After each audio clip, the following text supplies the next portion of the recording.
Muy buenas con todos. Soy Cleber Agustín Murillo Morán, estudiante de la Universidad de Guayaquil, cursando la carrera de Ingeniería Industrial. Hoy voy a hablar sobre los diagramas de fases de aleaciones binarias, los diagramas de equilibrio de fases típicas, también de la ley de palanca y el diagrama de hierro-carbono. Diagrama de fases de aleaciones binarias. Esta es una mezcla de dos metales. Se denominan aleación binaria y contribuyen a un sistema de dos componentes, puesto que cada elemento metálico de una aleación se considera como un componente. El cobre puro es un sistema de un solo componente, mientras que una aleación de cobre y níquel es un sistema de dos componentes. En algunos sistemas binarios metálicos, los dos elementos son completamente solubles entre sí, tanto en estado sólido como en estado líquido. En estos sistemas solo existe un tipo de estructura cristalina para todas las composiciones de los componentes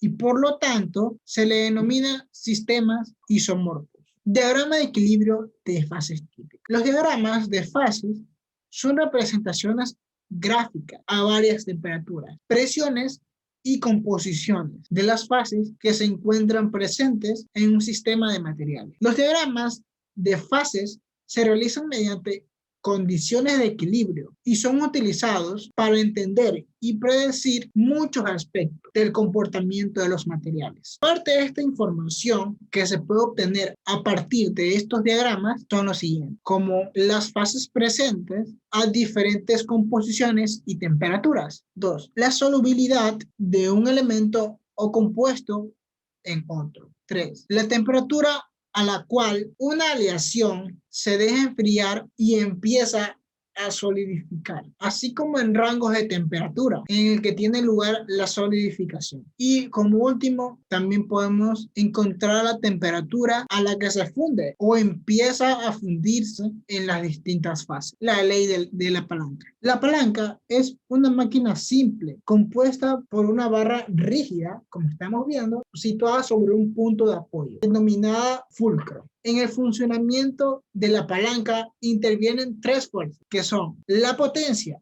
que lo tenemos denominada como P. Esta se trata de una fuerza que aplicamos voluntariamente en una parte de la barra con el fin de vencer a la otra fuerza denominada resistencia. Hablemos de la resistencia, que la denominamos R. Se trata de una fuerza ejercida sobre la palanca por un cuerpo que generalmente tratamos de mover o deformar mediante la potencia. También tenemos la reacción normal, que la denominamos M. Es la fuerza ejercida por el fulcro sobre la barra. Si consideramos que la barra no tiene masa, M se obtiene como la suma de las fuerzas P y R. Y por último tenemos la palanca, que es la que se muestra en el fulcro. Los puntos de aplicación de las fuerzas de potencia y resistencia, así como los brazos de potencia y de resistencia. Y por último tenemos el diagrama de hierro y carbono. El hierro y carbono constituyen aleaciones únicamente hasta un 6.67%